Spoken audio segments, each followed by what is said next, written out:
इस वक्त सबसे बड़ी खबर मिडल ईस्ट से आ रही है और मिडल ईस्ट में ईरान और इसराइल का कन्फ्लिक्ट जो है अब एक फुल फ्लेज वार में जो है वो तब्दील हो रहा है। हमने देखा कि किस तरह से पिछले दिनों इसराइल ने लेबनान में कार्रवाई करते हुए जो हिजबुल्लाह के जो चीफ है हसन नसरुल्लाह और उससे पहले हमास के चीफ को भी जो है वो ईरान में जो है वो मारा गया था। उसके अलावा इसराइल ने गजा में जो है वो ऑलमोस्ट हमास को जो है वो एक तरह से नस्तो नाबूद किया है और न सिर्फ हमास को नस्तो नाबूद किया है बल्कि वहां पर कई औरतें कई बच्चे हमारे जर्नलिस्ट साथी भी जो है वो इसराइली हमलों में जो है वो जांबाक हुए। और मैं बता दूं कि हम इर्रेस्पेक्टिव ऑफ कोई भी हो जो इनोसेंट किलिंग्स हैं हम उसको कंडेम करते हैं। Let there be equal condemnation of innocent killings, चाहे वो जो 7 अक्टूबर को हमास ने किया जिसमें जो जीव्स जो इसराइली बाशिंदे थे वो मारे गए थे, वो भी बेकसूर लोग थे, इसलिए जो है वो हम उसको भी कंडेम करते हैं। और जो इसराइल ने उसके बाद किया है जिसमें सिविलियन मरे हैं, औरतें मरी हैं और बच्चे मरे हैं, हम उस चीज को भी जो है वो कंडेम करते हैं और पूरी दुनिया से अपील करते हैं कि वो इंटरवेंशन करे। हालांकि यूएन जो है इसमें एक ऑर्गेनाइजेशन है लेकिन यूएन जो है वो एक डेड रबल जो है वो साबित हुई है। ना ही उसका असर इसराइल पे है, ना ही ईरान उसकी कोई सुध-बुध लेता है, ना ही कोई रशिया है, ना ही कोई चाइना जो है वो उसको मानता है। लेकिन अफसोस की बात यह है कि ये यूएन आज भी जो है वो चल रही है। और क्यों चल रही है जबकि ये फेल हो रही है? क्योंकि पूरा पीस कीपिंग मिशन जो है वो फेल हो रहे हैं और पिछले 1 साल से लगातार इसराइल और फलस्तीन में जो है वो लड़ाई चल रही थी। उसके बाद ईरान पे भी जो है वो जो प्रॉक्सीज है, हुटीज है, उन पर अटैक हुआ और इसराइल के साथ में जो है वो अमेरिका खड़ा हुआ और मिडिल ईस्ट के काफी कंट्रीज थे। जब पिछली बार ईरान ने तकरीबन 300-350 मिसाइल जो है वो लॉन्च किए थे इसराइल पर, उसके बाद उसमें जॉर्डन, टर्की और जो बाकी मुल्क है जिनमें ये भी बताया जा रहा है कि सऊदी अरबिया भी था, काफी मिसाइल जो है उन्होंने हवा में ही इंटरसेप्ट की और वो इसराइल तक नहीं पहुंच पाई। लेकिन आज 180 के करीब जो है वो ईरान ने मिसाइल जो है वो इसराइल पर लॉन्च किए जिसमें कुछ जेरूशलम तक पहुंचे हैं और तल्लवी में भी जो है वो कई ब्लास्ट जो है वो सुने गए हैं। और इससे अब यह अंदाजा लगाया जा सकता है कि तीसरी वर्ल्ड वार का एक तरह से आगाज हो चुका है। क्योंकि अगर हम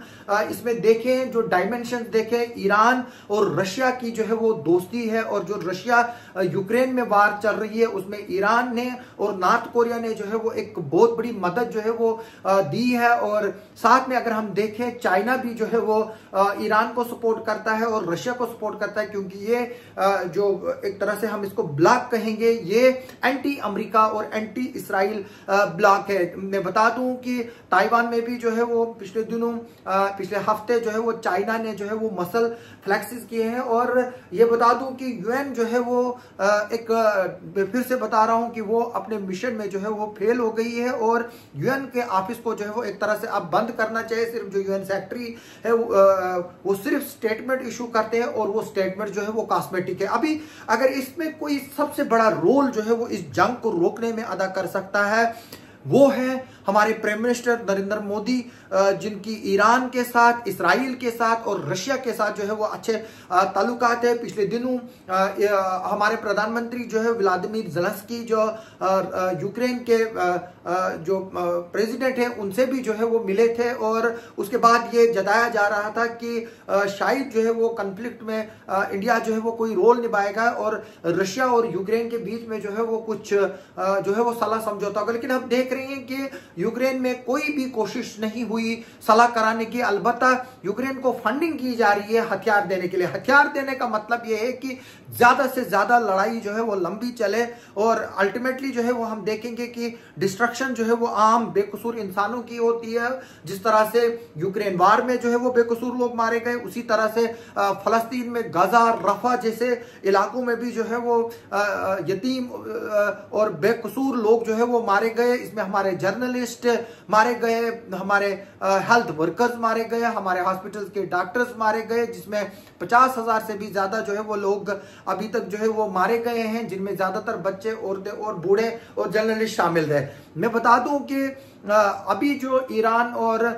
इसराइल का कन्फ्लिक्ट है, इसमें एक तरह से अब अमेरिका भी जो है वो कूद पड़ा है, और ईरान ने अब से कुछ देर पहले एक स्टेटमेंट इशू किया है कि अगर इसमें अमेरिका जो है वो इन्वॉल्व होता है और जो अमेरिका के एसेट्स है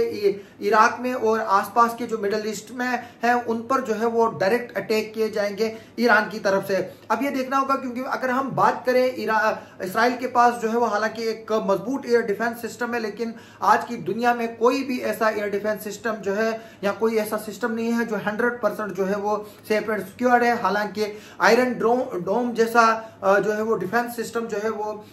इसराइल के पास मौजूद है, लेकिन पिछले 1 साल से लगातार जो है वो इसराइल उसका इस्तेमाल करके 90 से 90% जो वहां पर रॉकेट अटैक्स हो रहे हैं, मिसाइल अटैक्स हो रहे हैं, उनको रोकने में कामयाब हुआ है। लेकिन अब जो ईरान ने इस बार मिसाइल जो है वो दागे हैं, वो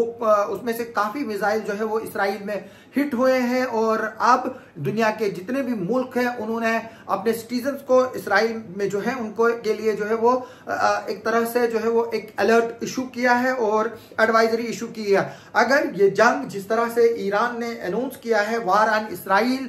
इसका मतलब है कि ये जंग अब काफी देर तक चलेगी, और इसमें अब बाकी मुल्क जैसे रशिया है, चाइना है, वो भी जो है वो इन्वॉल्व होंगे, और अमेरिका इन्वॉल्व है ही है। उसके बाद यूरोप के जो मुल्क है वो इन्वॉल्व होंगे, ब्रिटानिया इन्वॉल्व होगा, क्योंकि इसराइल की जो लॉबी है वो एक बहुत बड़ी लॉबी है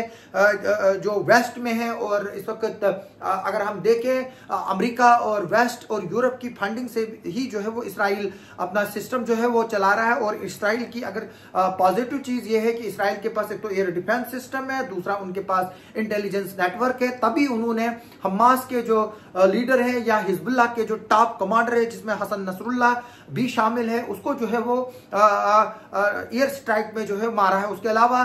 जो पेजर बमिंग पिछले दिनों लेबनान में हुई, उसमें भी जो है वो टॉप हिजबुल्लाह के कमांडर जो है वो टारगेट थे। हालांकि हिजबुल्लाह के पास 1 लाख से भी ज्यादा जो है वो मलेशिया है, और इस वक्त जो है वो इसराइल ने लेबनान के जो बॉर्डर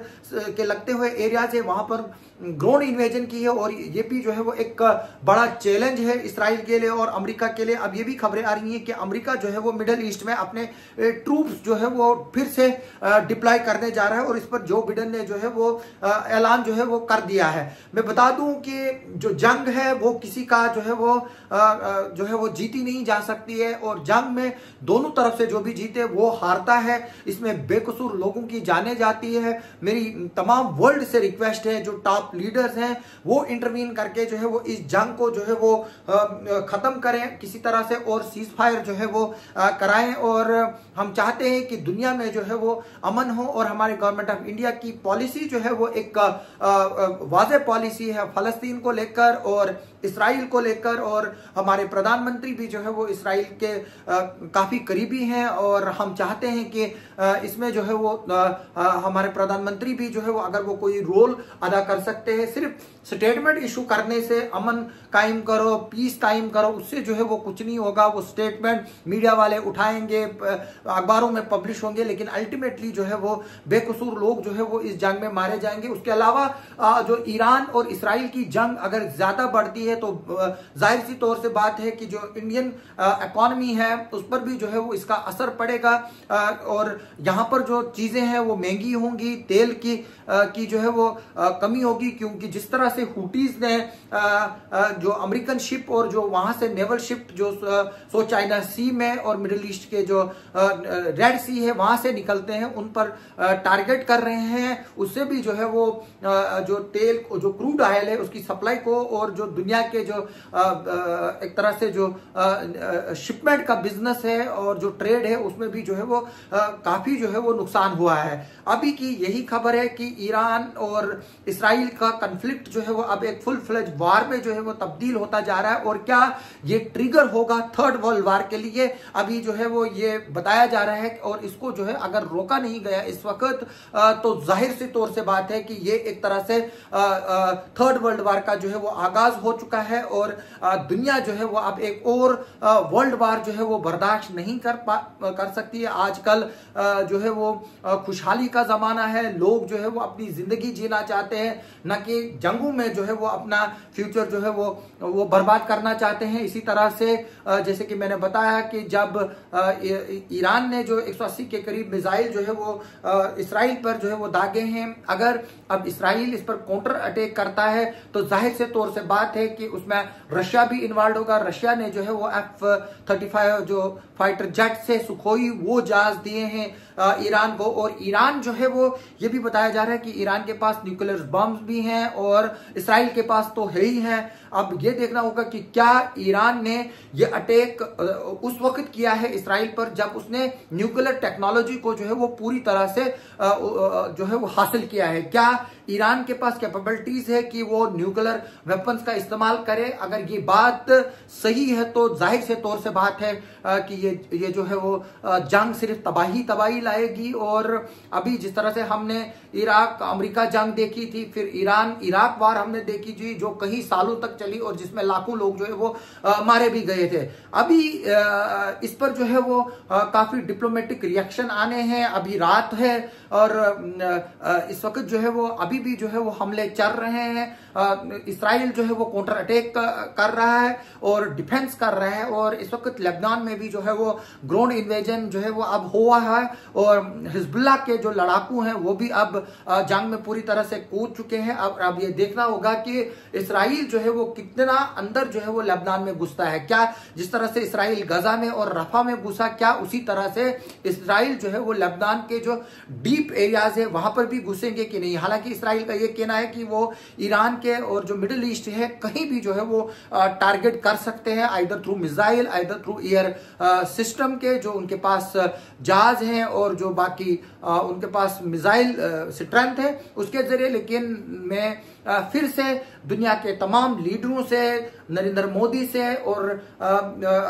यूएन से और यूएन पीस कीपर से, चाहे वो कोई भी हो, चाहे सऊदी अरबिया करे, यूके करे, चाहे फ्रांस करे, चाहे रशिया करे, चाहे चाइना करे, चाहे इंडिया करे, लेकिन कोशिशें जो है वो करनी है कि इस जंग को जो है वो रोका जाए, न कि इस जंग को जो है वो बढ़ाया जाए। क्योंकि अगर ये जंग बढ़ी तो फिर लाखों करोड़ों लोग जो है वो मारे जाएंगे और उसके अलावा लाखों करोड़ों लोग जो है वो जख्मी होंगे, हैंडीकेप्ड होंगे। जिस तरह से हमने गाजा में देखा, रफा में देखा, कई लाखों की तादाद में जो है वो वहां पर